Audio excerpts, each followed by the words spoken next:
आज Doubtnut app download करें। Doubtnut पर अपने सभी गणित, रसायन विज्ञान, भौतिक विज्ञान और जीव विज्ञान के डाउट्स का करो सफाया। बस प्रश्न की फोटो खींचो, एक ही प्रश्न को क्रॉप करो और तुरंत वीडियो सोल्यूशन पाओ। अभी डाउनलोड करें। हेलो फ्रेंड्स, हमारे इस क्वेश्चन में प्रकथन और कारण दोनों गिवन है, तो हमें जो है इसके बेसिस पे चार ऑप्शन गिवन है, हमें सेलेक्ट करना कौन सा ऑप्शन हमारा करेक्ट है। सबसे पहले हम प्रकथन को ध्यानपूर्वक पढ़ते हैं। क्या बोला जा रहा है कि एक बिंदु आवेश एवं एक छोटे विद्युत द्विध्रुव से दूर जाने पर जो है वैद्युत क्षेत्र दोनों ही स्थितियों में जो है समान दर से घटता है। ओके, तो क्वेश्चन को हम यहाँ पे फिगर ड्रॉ करके देख लेते हैं। सबसे पहले हम यहाँ पे दो चीज कंसीडर करते हैं। एक बिंदु आवेश कंसीडर कर लेते हैं। ओके, ये हमारा क्या है, ये बिंदु आवेश कंसीडर कर लेते हैं। और वैद्युत द्विध्रुव हम यहाँ पे एक वैद्युत द्विध्रुव कंसीडर कर लेते हैं। ओके, वैद्युत द्विध्रुव में क्या होता है कि दो हमारे बिंदु आवेश एक दूसरे से कुछ दूरी पर रखे होते हैं।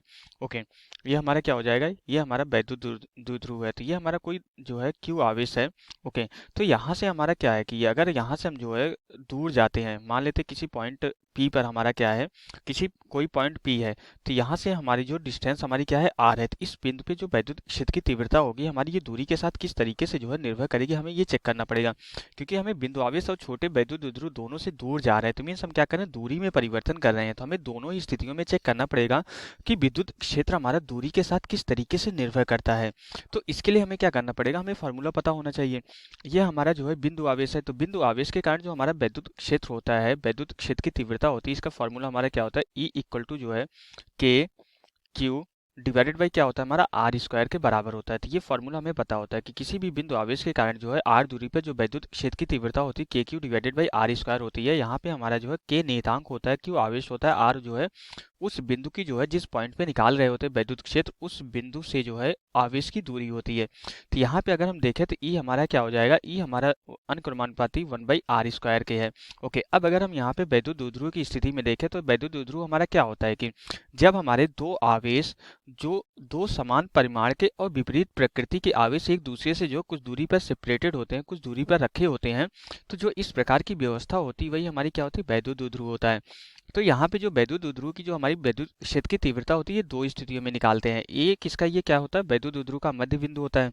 तो यहाँ से एक इस पॉइंट पे, यहाँ कहीं किसी बिंदु पे जो है ये पी पॉइंट मान लेते हैं, एक ये हमारी क्या होती है, ये अक्षीय स्थिति होती है। अब जब यहाँ पे हम इस जो है इसके मध्य बिंदु से ऊपर की तरफ जाते हैं तो ये हमारा क्या होता है, ये हमारी निरक्षीय स्थिति होती है। तो दोनों स्थितियों में हम यहाँ पे जो है हम वैद्युत क्षेत्र की तीव्रता को कैलकुलेट करते हैं। ये भी डिस्टेंस हम यहाँ पे r मान लेते हैं और ये भी डिस्टेंस हम यहाँ पे r मान लेते हैं। सिमेट्री नहीं हमारी r की, लेकिन फिर भी हम यहाँ पे r ही कंसीडर कर रहे हैं। तो ये भी r है और ये भी r है। तो ये हमारी निरक्षीय स्थिति में है और ये हमारी अक्षीय स्थिति में है। तो हमें देखना पड़ेगा, अगर हम यहाँ पे जो है दूरी के साथ परिवर्तन देखना है विद्युत क्षेत्र का, तभी हम दोनों में जो है परिवर्तन की दर हमारी समान होगी कि नहीं होगी, तभी हम बता पाएंगे।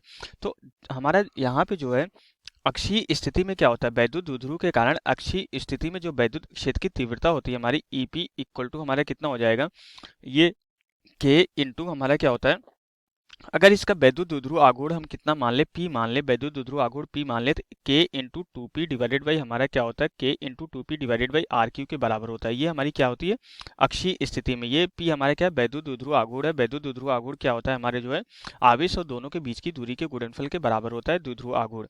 ओके, यहाँ पे हमारा क्या है, पी हमारा वैद्युत द्विध्रुव आघूर्ण है जो क्यू इंटू इनके बीच की दूरी के गुणनफल के बराबर होता है। अगर हम यहाँ पे जो है इनके बीच की दूरी को जो है अगर एल से डिनोट कर दे, दोनों आवेशों के बीच की दूरी को अगर हम यहाँ पे एल से डिनोट कर दें, तो क्यू इंटू जो है एल के मल्टीप्लाई के बराबर होता है। ओके, अब इसके बाद हमारा क्या है कि ये तो हमारी अक्षीय स्थिति में हो गया, और जो हमारी निरक्षीय स्थिति में होता है जो वैद्युत क्षेत्र की तीव्रता हमारी ई क्यू कितना होता है, ये हमारा जो है के इंटू वैद्युत द्विध्रुव आघूर्ण पी डिवाइडेड बाई हमारा जो है आर क्यू के बराबर होता है। तो यहाँ पे हमारा क्या हो जाएगा, ये हमारा जो है निरक्षीय स्थिति के लिए हमारा वैद्युत क्षेत्र की तीव्रता का फॉर्मूला होता है।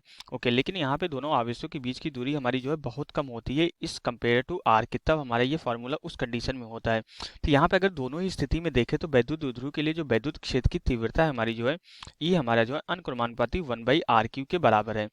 इसको हम यहाँ पे संबंध 1 मान लेते हैं और इसको संबंध 2 मान लेते हैं। अगर दोनों संबंध को देखें, ये हमारा बिंदु आवेश के कारण वैद्युत क्षेत्र की तीव्रता 1/r स्क्वायर के अनुक्रमानुपाती है। वैद्युत द्विध्रुव के कारण किसी दूरी पर वैद्युत क्षेत्र की तीव्रता 1/r³ के अनुक्रमानुपाती है। तो यहाँ पे अगर दोनों ही कंडीशन में देखें तो हमारा जो है वैद्युत क्षेत्र की तीव्रता दूरी के साथ अलग अलग तरीके से हमारा जो है निर्भर कर रहा है। अगर अलग-अलग तरीके से निर्भर कर रहा है, तो अगर हम वैद्युत ध्रुव या बिंदु आवेश से दूर जाएँगे, तो जो वैद्युत क्षेत्र की तीव्रता में जो हमारा घटने की दर होगी, दोनों के लिए अलग-अलग होगी।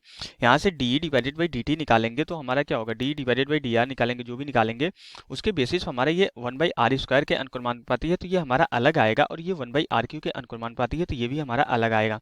तो दोनों ही केस में हमारा जो वैद्युत क्षेत्र की तीव्रता की जो घटने की दर है, ये हमारा समान दर से घटने के लिए बोला है, जबकि समान दर से नहीं घटेगा, क्योंकि हमारा जो दोनों के लिए वैद्युत क्षेत्र की तीव्रता हमारी जो है अलग तरीके से निर्भर कर रही है। इसलिए यहाँ पे हमारा प्रकथन ये गलत हो जाता है। अब कारण में क्या बोला जा रहा है कि बिंदु आवेश और वैद्युत द्विध्रुव के कारण उत्पन्न वैद्युत क्षेत्र की क्षेत्र जो है दूरी के वर्ग के व्युत्क्रमानुपाती होता है। तो हमारा ये भी गलत हो जाएगा। यहाँ पे बिंदु आवेश के केस में तो ये दूरी के वर्ग के व्युत्क्रमानुपाती है, लेकिन हमारा क्या है कि वैद्युत द्विध्रुव के केस में हमारा क्या है कि दूरी के जो है क्यूब के व्युत्क्रमानुपाती है, दूरी के जो है घन के व्युत्क्रमानुपाती है। ओके, तो इसलिए हमारा यहाँ पे कारण भी गलत हो जाएगा। तो हमारा प्रकथन और कारण दोनों गलत हो जाता है। तो हमारा कौन सा ऑप्शन करेक्ट हो जाएगा, जो फोर्थ ऑप्शन हमारा, यही ऑप्शन हमारा करेक्ट ऑप्शन हो जाएगा। तो यहाँ से हमारा क्वेश्चन कंप्लीट हो जाता है। Okay, thank you. कक्षा 6वीं से 12वीं से लेकर नीट, IIT, JEE वो एडवांस के लेवल तक 1 करोड़ से ज्यादा छात्रों का भरोसा। आज ही डाउनलोड करें डाउटनेट ऐप या व्हाट्सएप करें अपने सारे डाउट्स 8400 400 400 पर।